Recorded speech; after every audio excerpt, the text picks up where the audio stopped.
యాదవ వీరులు ఏనుగును నడిపేవారు, గుర్రాలను నడిపేవారు, రతికులందరూ దొంగలకు వశలైపోయారు. వారి దాడిని సహించలేకపోయారు. అప్పుడు అర్జునుడి వెంట ఉన్న జనంలో ఎక్కువగా ఆడవారే ఉన్నారు. దొంగలేమో ఒకవైపు నుండి వేగంగా మీద పడుతున్నారు. అప్పుడు అర్జునుడు దొంగల నుండి జనాన్ని రక్షించాలని ఎంతో ప్రయత్నించాడు. ఆ యోధులందరూ చూస్తూ ఉండగానే ఈసారి దొంగలు 4 వైపుల నుండి చుట్టుముట్టారు. కొంతమంది ఆడవారినందరినీ లాక్కొని పోయారు. వారిలో కొందరు ఇష్టపడి వెళ్ళిపోయారు లాక్కొని పోతుంటే. అప్పుడు అర్జునుడు యాదవ వీరులతో కలిసి దాడికి దిగాడు. బాణాలను ప్రయోగించాడు, చిన్న చిన్న బాణాలు. దొంగలను కొట్టాడు. అయితే అర్జునుడి బాణాలు క్షణంలోనే క్షీణించిపోయాయి. గతంలో అవే అక్షయాలుగా ఉండేవి. కానీ అవి క్షీణించిపోవడంతో అర్జునుడు దుఃఖ శోకాలను లోనయ్యాడు. అయిపోయాయి. ఒక్క బాణం వేస్తే వేల కొద్ది బాణాలు, లక్షల కొద్ది బాణాలు వెళ్ళేది. ఇప్పుడు బాణం ఎత్తుకోవాల్సిన పని వచ్చేసింది. వింటి కొనతో దొంగలను వధించసాగాడు. అదొకటి. జనమేజయ, అర్జునుడు చూస్తూ ఉండగానే ఆ మ్లేచ్ఛులు వృష్ణి అంధక స్త్రీలు అందరినీ తీసుకొని అన్ని వైపులకు పారిపోయారు. అర్జునుడు సమర్థుడై ఉండి కూడా అలా అసమర్థుడిగా ఉండటానికి దైవమే కారణమని గ్రహించాడు. ఎంతో దుఃఖిస్తూ తీవ్రంగా నిట్టూర్చాడు. అతడి అస్త్రాలు నశించాయి. బాహుబలం నశించింది. అతడి ధనస్సు మాట వినలేదు. అతడి బాణాలు క్షీణించాయి. దాంతో అర్జునుడి మనస్సు వికలమైపోయింది. ఇదంతా విధిరాత, విధి విధానం అని భావించాడు. ఓ జనమేజయ, ఆ తర్వాత అర్జునుడు పోరాడటాన్ని ఆపేసి ఇదేది నిలిచేది కాదు అని అనుకున్నాడు. ఆ తర్వాత దొంగలు ఎత్తుకుపోగా మిగిలిన ఆడవారిని కొలగొట్టగా మిగిలిన రత్నాలను తీసుకొని అర్జునుడు కురుక్షేత్రంలో విడిది చేశాడు. తర్వాత అర్జునుడు ప్రయాణంలో అక్కడక్కడ విడిది చేస్తూ కృతవర్మ కొడుకులతోనూ భోజరాజ పరివారంలోనికి సంబంధించిన కొద్దిమంది స్త్రీలతో కలిసి మార్తికావంతం అనే నగరంలోకి విడిది చేశాడు. ఆ తర్వాత వారితో కలిసి అర్జునుడు ఇంద్రప్రస్థం చేరాడు. ఆ తర్వాత అర్జునుడు సాత్వికీ పుత్రుడైన యుయుధానుడిని వృద్ధులతో పిల్లలతో కలిసి సరస్వతీ నదీ తీరదేశంలో నివసించమని పంపించాడు.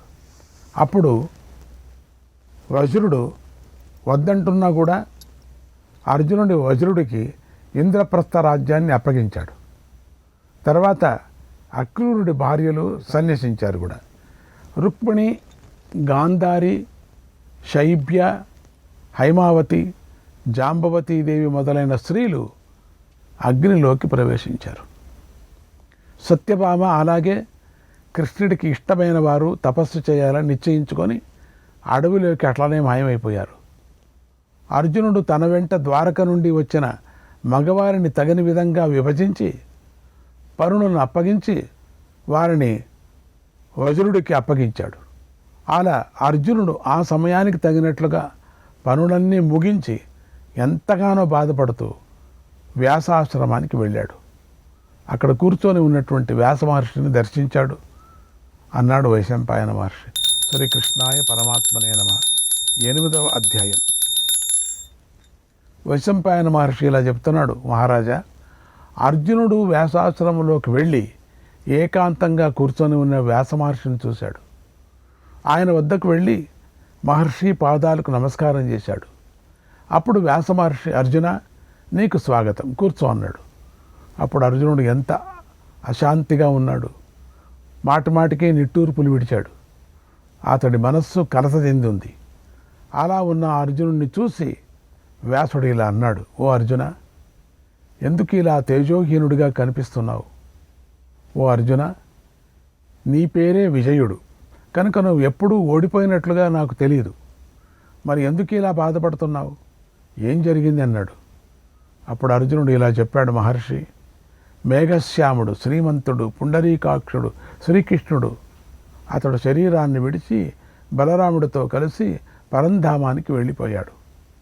శ్రీకృష్ణ వాక్యాన్ని వినటం, శ్రీకృష్ణుని తాకటం, శ్రీకృష్ణుని దర్శించటం వల్ల లభించే సుఖం అమృతంతో సమానము. ఆయన అమృతాత్ముడైనటువంటి దేవదేవుడు. ఆయనను తలుచుకుంటూ నేను మోహానికి గురి అవుతున్నాను. విప్రశాపం వల్ల ముసలం పుట్టింది. దానితో ప్రభాస తీర్థంలో వృష్ణి వినాశనం జరిగింది. అప్పుడు జరిగిన యుద్ధంలో ఎందరో వీరులు చనిపోయారు. ఓ మహర్షి, ఈ భోజ వృష్ణి అందక వంశీయులు శూరులు. మీరు ఆవేశంతో ఒకరినొకరు చంపేసుకున్నారు. వాళ్ళంతా కూడా అందరూ కూడా పరిగల వంటి బాహువులు కలవారు కూడా. గదలు, పరిగలు, శక్తుల దెబ్బలను సహిస్తారు వాళ్ళు. కానీ కేవలం ఒక గడ్డిపోచ దెబ్బతిని చనిపోయారు. కాలం ఎంతటి ప్రభావం కలదో చూడు. బలవంతులైన 5 లక్షల మంది ఒకరితో ఒకరు కలబడి చావు తెచ్చుకున్నారు. మృత్యువుకు వశులైపోయారు. అమిత తేజస్సు గల వారి మరణాన్ని నేను తట్టుకోలేకపోతున్నాను. నేను మాటి మాటికి దుఃఖిస్తున్నాను. వారి మరణాన్ని గురించి ఆలోచిస్తున్నాను. శ్రీకృష్ణ మరణించాడంటే అది సముద్రం ఎండిపోవటం వంటిది, పర్వతం కదలటం వంటిది, ఆకాశం విరిగి నేల మీద పడటం వంటిది, బగబగా వెలిగే అగ్ని చల్లగా ఉండటం వంటిది. అది నాకు నమ్మకశక్యం కావటం లేదు. కృష్ణుడు లేకుండా నాకు ఈ లోకంలో బ్రతకాలని లేదు. ఓ మహర్షి, ఇంతకన్నా నా మనస్సుకు కష్టం కలిగించే మరొక విషయం ఉంది. దాన్ని చెబుతున్నాను విను. ఈ విషయాన్ని నేను పదే పదే ఆలోచిస్తూ ఉంటే నా మనస్సు ముక్కలైపోతుంది. పంచనదీ ప్రాంతంలో దొంగలు నాతో పోరాడారు. వేల కొద్దీ ఉన్న యాదవ వంశీయులు స్త్రీలను అపహరించుకొని పోయారు. నేను గాంధీవాన్ని తీసుకొని కూడా దానిని ఎక్కుపెట్టలేకపోయాను. అప్పుడు నా భుజాలకు అంతకుముందున్న బలం కూడా లేదు. నా అస్త్రాలన్నీ నశించిపోయాయి. క్షణకాలంలోనే బాణాలన్నీ నశించిపోయాయి. శ్రీకృష్ణుడు గతంలో నా రథానికి ముందు నిలిచి శత్రువును దహించేవాడు. కానీ ఆ అచ్యుతుడు ఇప్పుడు లేడు. ఆయన గతంలో తన తేజస్సుతోనే శత్రుసేనను ముందు దహించేవాడు. ఆ తరువాత నేను నా గాంధీవం నుంచి బాణాలు ప్రయోగించి వారిని వధిస్తూ ఉండేవాడిని. నేను నా కథ ఏమిటి ఇట్లయిపోయింది? ఓ మహర్షి, ఇప్పుడు ఆ కృష్ణుడు కనిపించడం లేదే నాకు. నేను దుఃఖాన్ని తట్టుకోలేకపోతున్నాను ప్రభు. నాకు తల తిరుగుతున్నట్లుగా ఉంది. నా మనస్సులో పూర్తిగా శోకం నిండిపోయింది. నేను శాంతిని పొందలేకపోతున్నాను. శ్రీకృష్ణుడు లేకుండా నాకు బ్రతకాలని అనిపించడం లేదు. కృష్ణుడు వెళ్ళిపోయాడని విని నాకు ఏ దిక్కు తెలియటం లేదు. నేను జ్ఞాతులను శక్తులను పోగొట్టుకొని శూన్యుడిని అయిపోయాను. దిక్కుతోచన నాకు శాంతి కలిగేలాగా ఉపదేశించండి. ఇందుకు మీరే సమర్థులు అన్నాడు. అప్పుడు వ్యాసుడు ఇలా చెప్పాడు, అర్జున, యదువంశీయులందరూ దైవాంశంతో పుట్టారు. దేవదేవుడితో కలిసి వచ్చారు. అలాగే దేవదేవుడితో కలిసే వెళ్ళిపోయారు. ధర్మ వ్యవస్థను రక్షించాలని కృష్ణుడు అలా వారిని విడిచిపెట్టాడు. ఓ అర్జున, యాదవ వీరులందరూ విప్రశాపానికి నశించిపోయారు. కనుక వారిని గురించి శోకించకు. అది అలా రాసిపెట్టుంది, జరగవలసి ఉంది. వారి ప్రారంధం అలా ఉంది.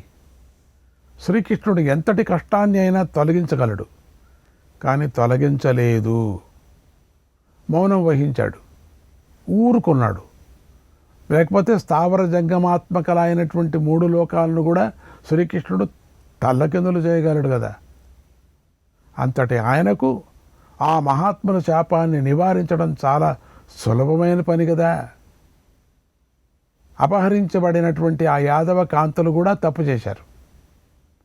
గతంలో అష్టావక్ర మహర్షిని చూసి పకపక నవ్వారు. అందుకు ఆయన కోపించి శపించాడు. అందుకే వారికి ఆ గతి పట్టింది. ఆ సమయంలో నీ బలం క్షీణించింది. స్నేహం కారణంగా నీ రథానికి ముందు నడుస్తున్న వాసుదేవుడు ప్రాచీన ముని అయిన నారాయణుడయ్యా. ఆ కృష్ణుడు భూభారాన్ని దించాడు. తాను చెయ్యవలసిన పనులన్నీ పూర్తి చేశాడు. ఇప్పుడు శరీరాన్ని విడిచి ఉత్తమమైన తన స్థానానికి వెళ్ళిపోయాడు. ఆయనలాగే నువ్వు కూడా భీమనకుల సహదేవుల సహాయంతో దేవకార్యాన్ని చేశావు. కనుక మీ పాండవులు కూడా కృతకృతులయ్యారు, సిద్ధిని పొందారు. ఓ అర్జున, మీకు కూడా ఈ కాలం పరలోకానికి వెళ్ళే కాలమే. మీరు కూడా చేయవలసిన పనులన్నీ పూర్తి చేశారు కనుక మీరు పరలోకానికి వెళ్ళటమే మంచిది. ఓ అర్జున, పుట్టవలసిన సమయంలోనే బుద్ధి, తేజస్సు, జ్ఞానం పుడతాయి. విపరీత సమయంలో అవి నాశనమైపోతాయి. అన్నిటికీ కాలమే మూలం. ఈ సకల జగత్తుకు కూడా కాలమే మూలం. మళ్ళీ అనుకోకుండా అన్నిటినీ కాలమే సంహరిస్తుంది. ఆ కాలమే ఒకప్పుడు బలం కలదిగా ఉంటుంది, అంతలోనే బలం లేనిదిగా అయిపోతుంది. ఒకప్పుడు కాలమే మొత్తాన్ని శాసిస్తుంది, మళ్ళీ ఇతరుల ఆదేశాలను కాలమే లొంగిపోతుంది. నీ అస్త్రాలు పని ముగించుకున్నాయి కనుక వచ్చిన విధంగానే వెళ్ళిపోయాయి. మళ్ళీ సమయం వచ్చినప్పుడే నీ చేతికి వస్తాయి. కనుక ఓ అర్జున, ఉత్తమ గతిని పొందటానికి మీకు కూడా ఇదే తగిన కాలం, ఇదే మీకు పరమ శ్రేయస్సు అన్నాడు. అర్జునుడు వ్యాస మహర్షి మాటలను బాగా అర్థం చేసుకున్నాడు. ఆయనకు నమస్కారం చేసి ఆయన అనుమతి తీసుకున్నాడు. తర్వాత హస్తినాపురానికి వెళ్ళిపోయాడు. అక్కడ ధర్మరాజును కలిసి వృష్ణి అంధక వంశాలు నశించిపోయాయని జరిగింది జరిగినట్లుగా చెప్పాడు అన్నాడు వైశంపాయన మహర్షి. శ్రీకృష్ణాయ పరమాత్మనే నమః. ఇంతటితో మౌసల పర్వం సమాప్తమవుతున్నది. అత్యంత కరుణాఘట్టమైనటువంటి మౌసల పర్వం ఇది. ఇక మహాప్రస్థానిక పర్వం 1వ అధ్యాయం. జనమేజయుడు వైశంపాయన మహర్షిని ఇలా అడిగాడు. ఓ మహర్షి, వృష్ణి అంధక వంశాల మధ్య యుద్ధం జరిగింది. ముసలంతో ఒకరినొకరు చంపుకున్నారు. శ్రీకృష్ణుడు పరమపదాన్ని పొందాడు. తర్వాత పాండవులు ఏం చేశారు అని అడిగాడు. వైశంపాయన మహర్షి ఇలా చెప్తున్నాడు. ఓ మహారాజా, ధర్మరాజు యాదవుల మధ్య జరిగిన మహాసంగ్రామాన్ని గురించి విన్నాడు. యదువంశీయులందరూ నశించారని గ్రహించాడు. ఇక మహాప్రస్థానంపై, పరలోక ప్రయాణంపై బుద్ధి పెట్టి అర్జునుడితో ఇలా అన్నాడు. ఓ అర్జున, కాలం సకల ప్రాణులను తనలో లయం చేసుకుంటుంది కనుక నేను కాలపాశానికి వశుడై ఉన్నాను. నువ్వు కూడా ఇలాగే ఆలోచించు. పరలోక గమనం వైపు దృష్టి పెట్టు అన్నాడు. అర్జునుడు అన్నగారి మాటను అంగీకరించాడు. ఆ అభిప్రాయాన్ని తెలుసుకొని భీముడు, నకుల సహదేవులు కూడా అంగీకరించారు. ఆ తర్వాత ధర్మరాజు రాజ్యాన్ని విడిచి వెళ్ళటానికి నిశ్చయించుకున్నాడు. యూచ్చుడిని పిలిపించి అతడికి రాజ్య బాధ్యతనంతా అప్పగించాడు. తర్వాత పరీక్షిత్తును రాజ్యానికి రాజుగా అభిషేకించాడు.